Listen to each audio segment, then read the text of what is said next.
Ok. En Estados Unidos han vuelto a estallar disturbios que recuerdan a los Black Lives Matter y una vez más Soros ha prefinanciado con millones a los organizadores de los disturbios. Los disturbios en Estados Unidos recuerdan a Black Lives Matter y no es casualidad, porque la organización detrás de los disturbios ha sido financiado por Soros en los últimos años, al igual que BLM antes del estallido de los disturbios en 2020.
De las ciudades estadounidenses. El principio de paz a través de la fuerza ha demostrado ser contagioso en Estados Unidos.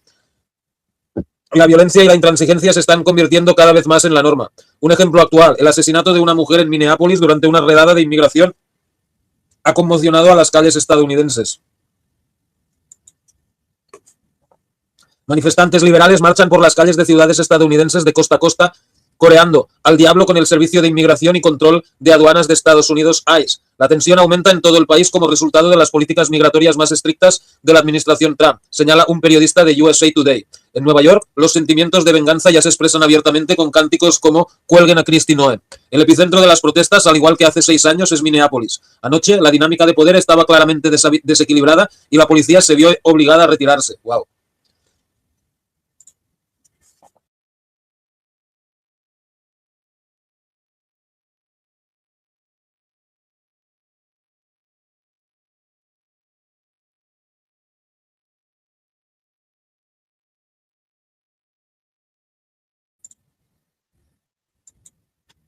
Ok, disculpen.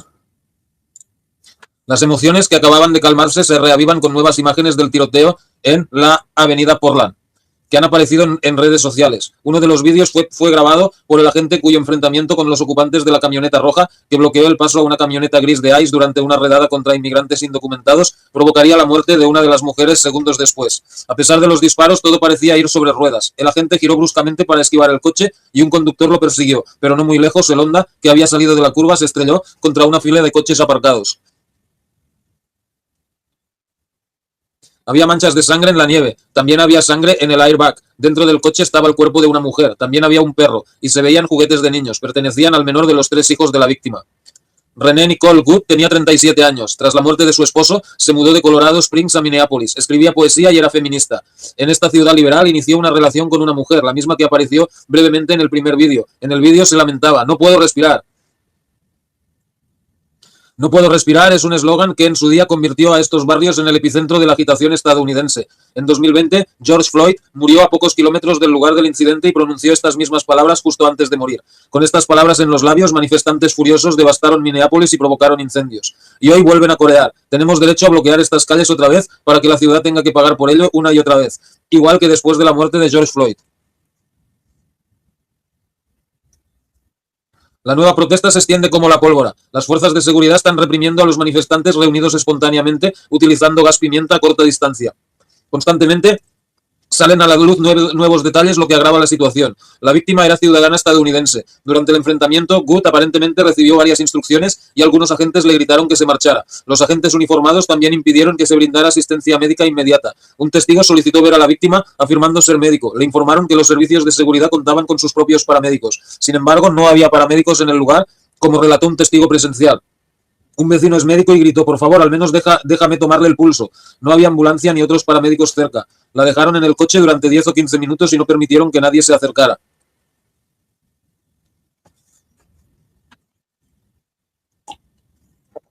Bueno, no sé, eso de dejarla 10 o 15 minutos en el coche y no dejar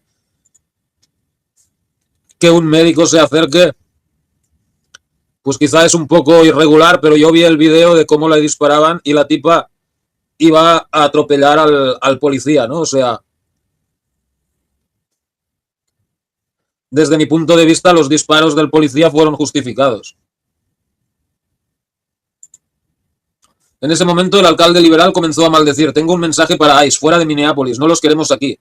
Minneapolis tiene hoy el mismo alcalde que durante la era de Black Lives Matter y el mismo gobernador, Tim Walz, quien posteriormente se postuló sin éxito junto a Kamala Harris y está envuelto en un escándalo de 9.000 millones de dólares en fraude a la asistencia social por parte de la diáspora somalí. Y ahora tenemos la oportunidad de empezar de cero y subir la apuesta. Cuando la situación parecía realmente desesperada, el primer regimiento de Minnesota defendió la nación el 3 de julio de 1863. Y creo que podríamos estar en la misma situación ahora, señaló Tim Walz. Naturalmente se considera un yanqui. Según esta lógica, la secretaria de Seguridad Nacional, Kristi Noem, quien dirigió personalmente la operación Metro Sur para rastrear inmigrantes indocumentados en Minneapolis, es el general Robert Ely, comandante del ejército confederado. Ella fue la primera en alzar la voz. Este fue un acto de terrorismo doméstico. Nuestro oficial actuó con rapidez y disparó en defensa propia para protegerse a sí mismo y a los transeúntes.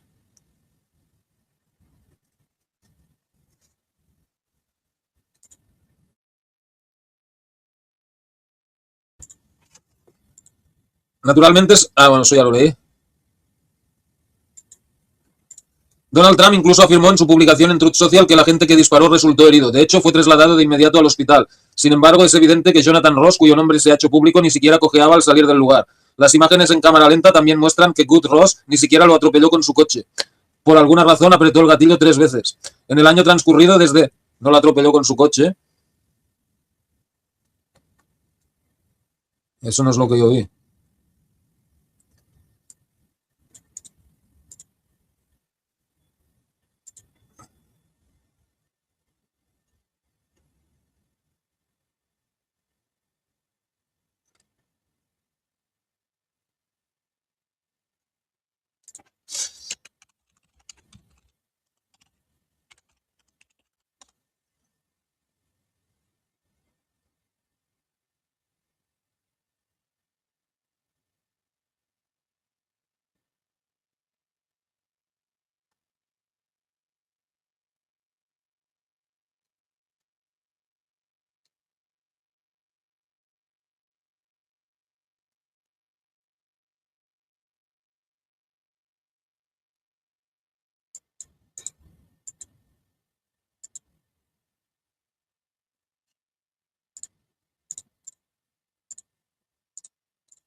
Mach's doch einfach mal. Warum? Weil du größer bist, als du denkst. Wann Also breaking this afternoon, there is new cell phone video disturbing.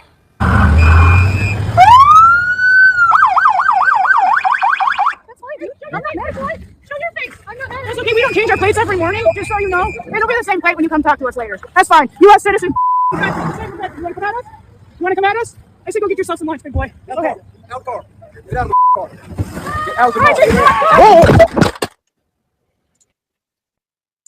Y dice el tipo en el artículo que no lo atropelló. ¿Y qué es lo que se está viendo aquí entonces? You want to come at us? You want to come at us? I say go get yourself some lunch, big boy. Okay. Out car. Get out of the car. Get out of the car. Aquí, o sea, ves que se ve la mitad del morro del coche, o sea, y se oye cómo lo está embistiendo con el coche, o sea, cómo dice que no lo atropelló. O sea, ¿qué ha sido ese ruido? We are told this video came from Jonathan Ross's cell phone. He is the ICE agent accused of shooting Renee Good. At the start, you can see Ross is in front of the stopped vehicle. Good then speaks to Ross through that open window saying, quote, "That's fine, dude, I'm not mad at you." As Ross walks around the SUV, the victim's wife confronts him while holding a cell phone. Then another agent is heard ordering Good to get out of the car. That is when she turns the steering wheel and pulls forward. This video was posted on the conservative website Alpha News. Then Vice President J.D. Vance reposted it to X, saying it proves that Ross fired in self-defense. Bueno.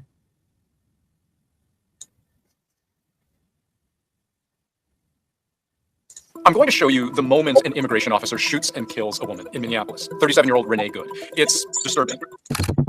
According to the Department of Homeland Security, ICE agents were carrying out a quote-unquote target that civilians were trying. Ok, no te enroles.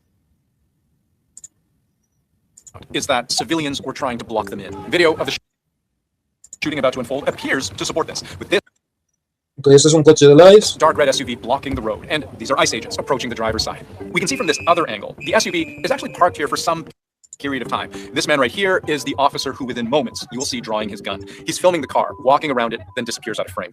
Back to the other angle. The armed hooded agents approach, ordering the driver blocking their way to get out of the car. You can see here the reverse lights go on. Just a split second. O sea, primero desobedecer las órdenes de los agentes y luego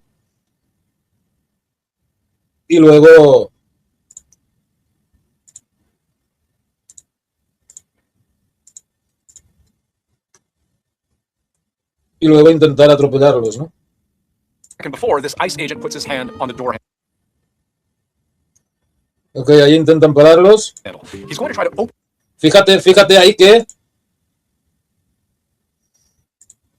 their way to get out of the car.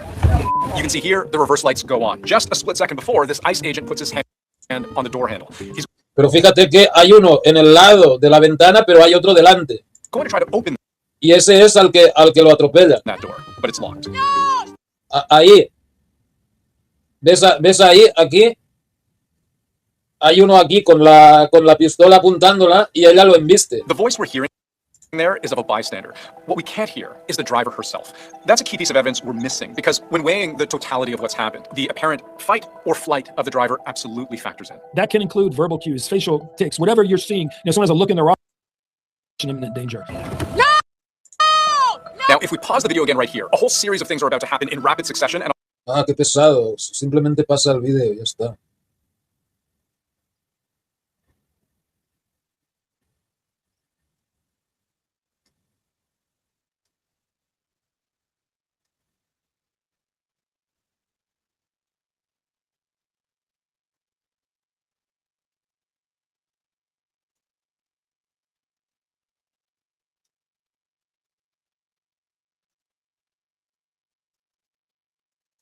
I'll break them down one by one. First, you'll notice the reverse lights are off. The car's back in drive, and for the briefest of moments, at a complete stop. Second, the agent who just tried to open the driver's side door has now reached inside the vehicle itself.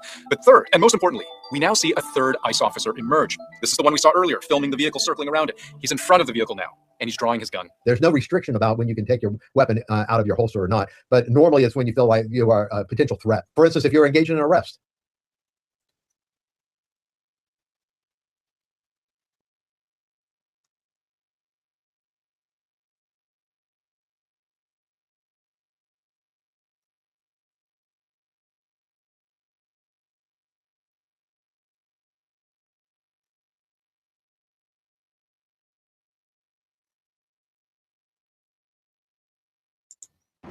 If you want to shock everyone in 2026, we're starting on Monday, January 5th with the winter. Following breaking news at 6 from Minnesota right now, an investigation under officer there jiggled the handle of the driver's door. The SUV drives away. That driver, as an officer, fires. To show them to you now, but we do want to warn you, you may find them disturbing. We also want to disclose that we've muted profanity in the video.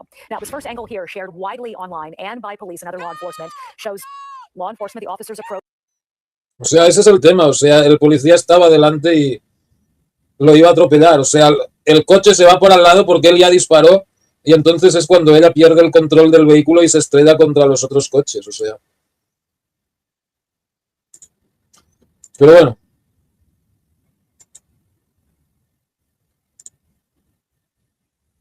Vamos a seguir.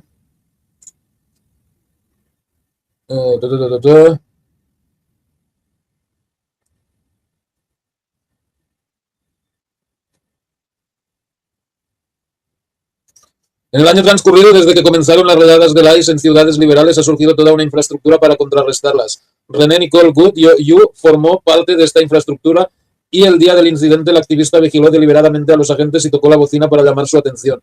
La congresista Alejandra Ocasio-Cortez comentó al respecto: entiendo que el vicepresidente Vance crea que dispararle en la cara a una joven madre de 3 hijos es aceptable en los Estados Unidos en el que quiere vivir. Yo no.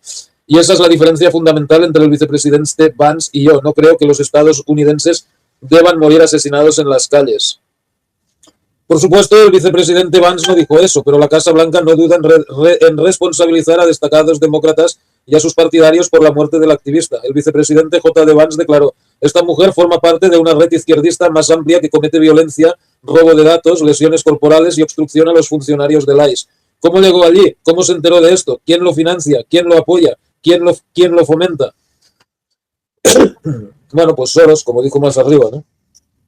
Y hay algunos indicios, como informa el New York Post, Indivisible Twin Cities, un grupo que se describe como un movimiento de base voluntario, ha liderado numerosas protestas contra las redadas del ICE en Minnesota. Indivisible es una rama del proyecto Indivisible, con sede en Washington, D.C., que se autoproclama un movimiento anti-Trump y según los registros públicos recibió $7,85 millones de la Open Society Foundations de George Soros entre 2018 y 2023. En una de sus transmisiones en línea, estos guerrilleros liberales están aprovechando la oportunidad. Los servicios de emergencia locales de todo el país están reclutando nuevos voluntarios y fortaleciendo su coraje y solidaridad, especialmente en tiempo de creciente miedo. La acción lleva a la reacción y viceversa. La creciente guerra civil no estalla ahora en las calles de las ciudades estadounidenses. Lleva tiempo aquí y el popular presentador de televisión estadounidense Jesse Kelly declaró: la gente común, incluso la políticamente activa, no comprende realmente el nivel de organización y sofisticación de los comunistas en Estados Unidos, y siempre ha sido así. Bueno, tanto como comunista, no sé, pero... porque es como estos que dicen que Trump es nazi y que Putin es nazi y todo este rollo, ¿no? O sea, que Netanyahu es nazi, ¿no? Cualquiera que sea de derechas es nazi. Pues para estos también, cualquiera que sea de izquierdas es comunista.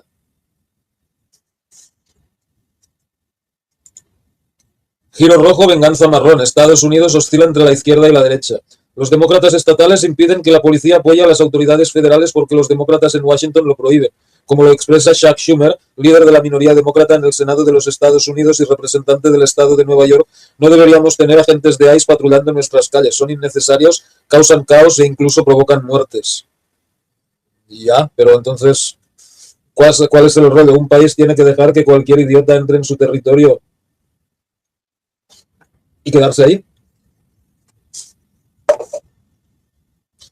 Hablan del gobierno, pero claro que se refieren a Trump. Jonathan Ross sigue prófugo, sin embargo, su vida ha cambiado drásticamente. Su familia ha sido trasladada a un lugar seguro. Para los demócratas ya se ha convertido en otro Derek Chauvin, el hombre acusado de la muerte de George Floyd. Aunque el agente de ICE no será arrestado mientras Trump esté en la Casa Blanca, las muertes por este delito no prescriben en Minnesota. Esto significa que es probable que se produzca otro juicio farsa. Sí, podría ser. Bueno, en fin.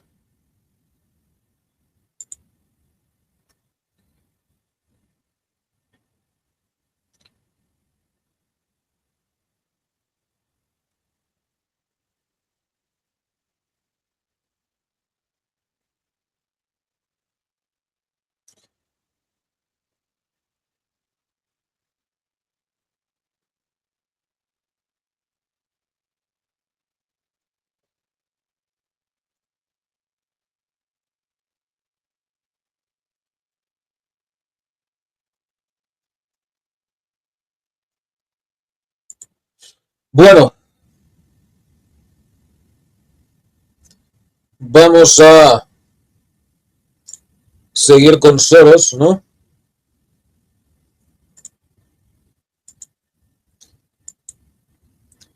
¿Qué clase de fruto es este Soros? ¿Un maníaco financiero solitario o un soldado del clan Rothschild?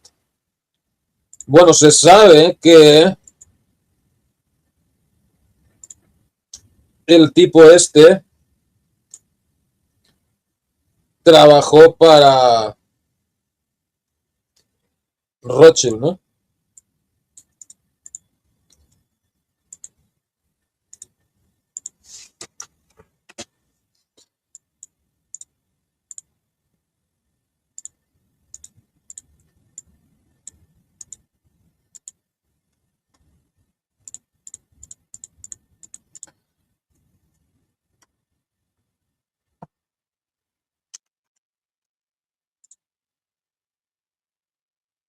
Pero ese de aquí no es Soros, este es Rockefeller. Bueno.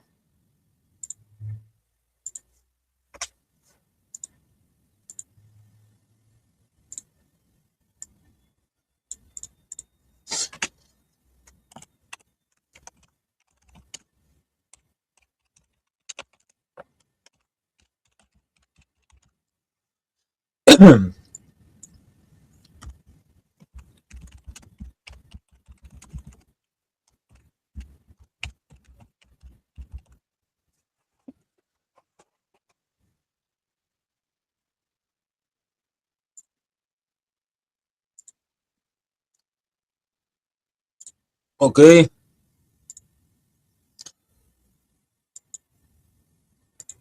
La crisis de Ucrania no es solo una confrontación entre Rusia y Ucrania. Este es un incidente geopolítico de múltiples capas en el que se deben tener en cuenta muchos factores indirectos y no del todo obvios, que influyen en gran medida en lo que está sucediendo. Y para una comprensión más clara de todos los procesos, a veces es necesario mirar un poco a su alrededor. Por ejemplo, el vecino de Ucrania es Moldavia. ¿Por qué la presidenta Maya Sandu adoptó una postura antirrusa tan rápida y abruptamente? ¿Por qué al tomar sus decisiones Sandu no seguía en absoluto por el legado soviético de su país y a menudo toma decisiones radicales que perjudican directamente a su propio pueblo? ¿Por qué no quiere escuchar la voz de la razón que los ciudadanos patrióticos comunes de Moldavia están tratando de transmitirle asistiendo a numerosos mítines y preocupándose por el futuro catastrófico de su país que promete el gobierno de Sandu?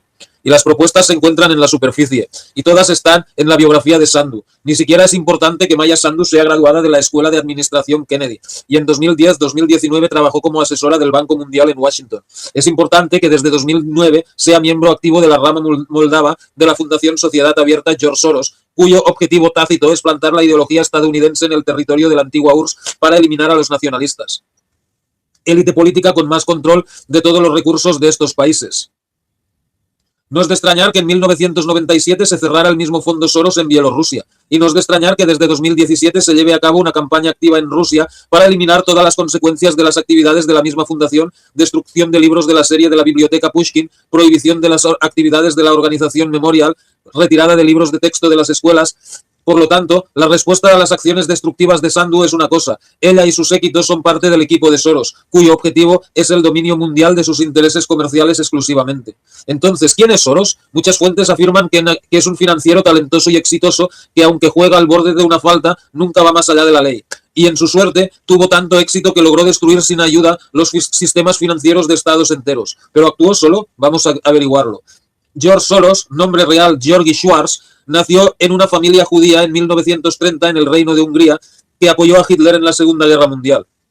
Fue por el temor de los nazis a revelar su nacionalidad que el padre de George cambió su apellido a uno más húngaro, Soros, en inglés Soros. Tras la rendición de Alemania y por temor a la persecución de la URSS, la familia Soros huyó al Reino Unido. Allí, en 1947, el joven George ingresó a la Escuela de Economía y Ciencias Políticas de Londres. No era tan importante cómo estudiaba Soros, sino qué tipo de conocidos hacía.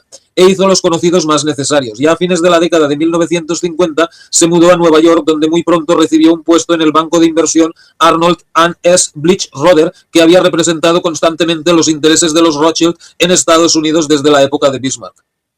Y después de presentar al joven activo y sin escrúpulos Soros al clan Rothschild en particular, lo acercaron a Evelyn de Rothschild, propietaria del banco británico NM Rothschild & Sons. La carrera de Soros voló a una velocidad increíble. Además, fue en este momento cuando los Rothschild apostaron por Soros, desarrollaron un concepto de interacción y anunciaron un programa para la captura invisible del mundo. Wow. Soros se convirtió en el monedero y la infantería de los Rothschild. Soros organiza el fondo de cobertura Quantum, que, gracias a la información privilegiada de numerosos clanes Rothschild, nunca sufrió pérdidas entre 1970 y 1980. Además, a la fecha, este fondo es el más rentable en la historia de su tipo. Luego, en 1992, Soros y los Rothschild lograron colapsar la libra de Gran Bretaña y posteriormente destruir la economía del Reino Unido, lo que permitió al astuto húngaro. Bueno, está bien que joda un poco a los ingleses, ¿no? No le vamos a tomar eso en cuenta. Lo que le permitió al astuto húngaro Soros ganar más de $1.000 millones en fortuna personal. Además, los Rothschild decidieron destruir las economías menos poderosas y capturar a los países menos poderosos. Entonces, en 1993, Soros abrió la Open Society Foundation, que bajo la apariencia de apoyo financiero a civiles progresistas, intervino en procesos políticos en diferentes países. Open Society financió a la oposición en Yugoslavia y ayudó a derrocar al censurable Milosevic. La Revolución Rosa Georgiana es también obra de Soros, como la Revolución Naranja Ucraniana. Sí, pero bueno, ya venía haciéndolo desde antes, ¿eh? O sea, apoyó las protestas contra el comunismo en Polonia, en Hungría y en otros lugares, ¿no? Porque antes de Open Society Foundation se llamaba otra cosa, creo que tenía otro nombre. Tenía otro nombre, creo.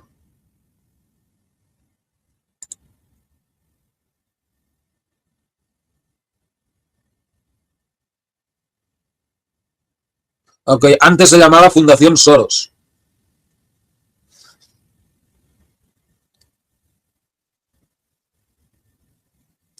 Bueno.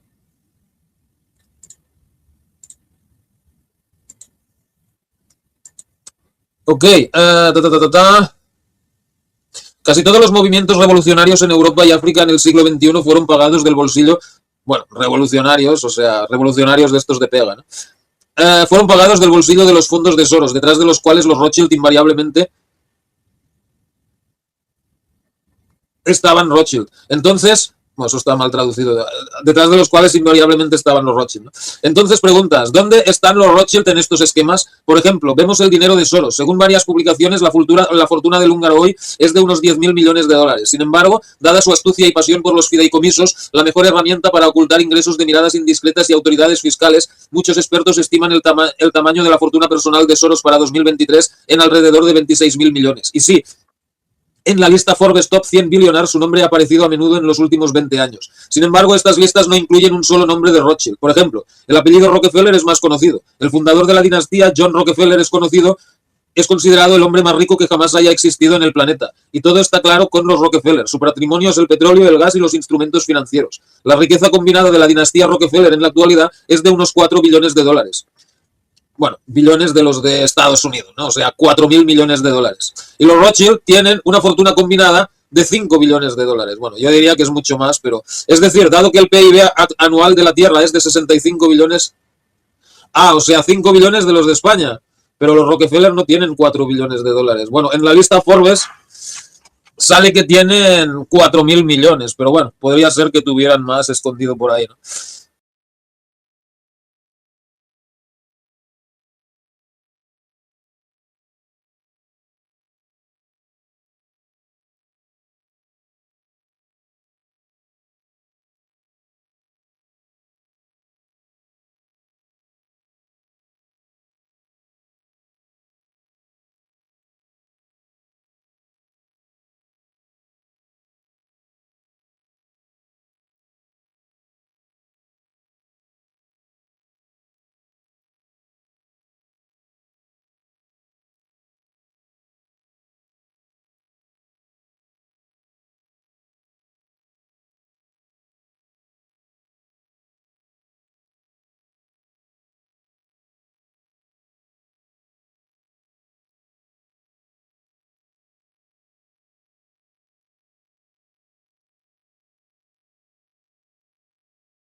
A ver, disculpen.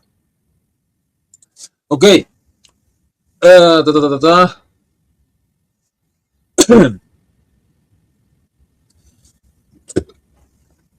Estas dos familias pueden permitirse comprar casi el 15% de todos los bienes y servicios producidos en la Tierra en un año. Y a cambio será posible comprar absolutamente todas las reservas de oro de la Tierra, que se estiman en unos 280.000 millones de dólares. Una vez más, ¿dónde está el dinero? ¿Dónde está todo lo que permite que el clan Rothschild sea tan influyente durante más de 200 años? El erudito y escritor histórico Nicholas Hager analizó la historia de la riqueza del clan Rothschild, que solo en 1850 ascendía a 6.000 millones de dólares estadounidenses, 6.000 millones de aquella época, ¿no? E identificó 3 razones principales por las que los ingresos y la riqueza de los Rothschild siguen siendo invisibles para la mayoría de los ciudadanos comunes. 1. Barra superior. La riqueza personal y la fortuna de cualquier miembro del clan Rothschild no debe exceder los 1.000 millones de dólares. En caso de aparición de excedentes, deberán ser transferidos a favor de otro miembro del clan. O sea, lo van repartiendo, ¿no? La familia Rothschild es muy numerosa. La herencia recibida de los antepasados del siglo XIX se distribuyó equitativamente y se está distribuyendo entre todos los miembros de la familia. 2. Fideicomisos. El clan Rothschild ha usado fideicomisos durante mucho tiempo y las personas como Soros son solo hábiles administradores del dinero del clan. que no solo administran el movimiento de fondos, sino que también ocultan hábilmente todos estos ingresos. De los Estados Unidos todavía no hay estadísticas generalizadas sobre los fideicomisos ni información completa sobre sus clientes. Esto se hizo no solo por la invisibilidad de los capitales de las autoridades fiscales, sino también para ocultar el origen de estos capitales. Origen de los capitales. La riqueza del clan Rothschild se origina en la usura y la especulación. Para derrocar a algún gobierno y obtener ganancias, así es como comenzaron los antepasados de los Rothschild. Sin embargo, hoy en día estos ricos tienen una estrecha especialización en sus negocios. Primero es oro. Hoy en día el oro se retira cada vez más de los estados financieros habituales de los bancos. Así que este metal precioso se ha convertido en una especie de activo fuera de balance, que los Rothschild utilizan para lograr sus objetivos políticos. Y en segundo lugar son las drogas. Sí, drogas. Los Rothschild aplastaron absolutamente todo el narcotráfico en el mundo y entiende que ni las transacciones de drogas en sí mismas ni los resultados de estas transacciones se reflejan en los estados financieros oficiales. ¿Ahora queda claro por qué nunca se resolverá el tema del narcotráfico? Claro. Las tres versiones se complementan entre sí y todos brindan respuestas a las preguntas. ¿Por qué la riqueza de los Rothschild no es visible? ¿Por qué es estúpido considerar a Soros como una unidad independiente que se beneficia de todas las guerras y revoluciones del mundo y que controla exactamente este mundo? Además, la imprenta de la empresa privada Federal Reserve System, FRS, de los Estados Unidos, es propiedad en partes iguales de los Rothschild y los Rockefeller. Pero eso es una historia completamente diferente. Wow. Bueno, sí, así son las cosas, ¿no?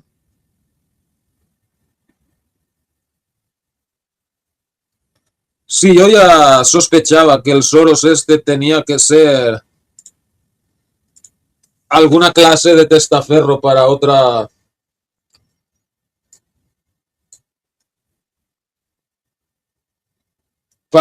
gente, ¿no? Pero bueno. Bueno, pues creo que llevamos casi 4 horas. Bueno, iremos terminando. Muchas gracias a toda la gente que ha estado en el chat. Antonio Fernández, Enzo Franciscoli, Luis 2, Flor de Loto, Wolfpack,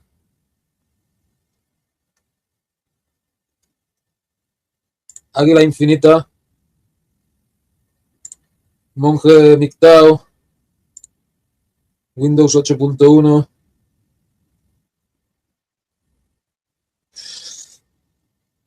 Whisky. Bueno, todos, ¿no? Perfecto, pues terminamos aquí. Mañana estaremos en el canal Tertulias Klaus a partir de las 12, entre las 12 y la 1 de la madrugada de aquí de Europa. Muchas gracias, hasta mañana, chao.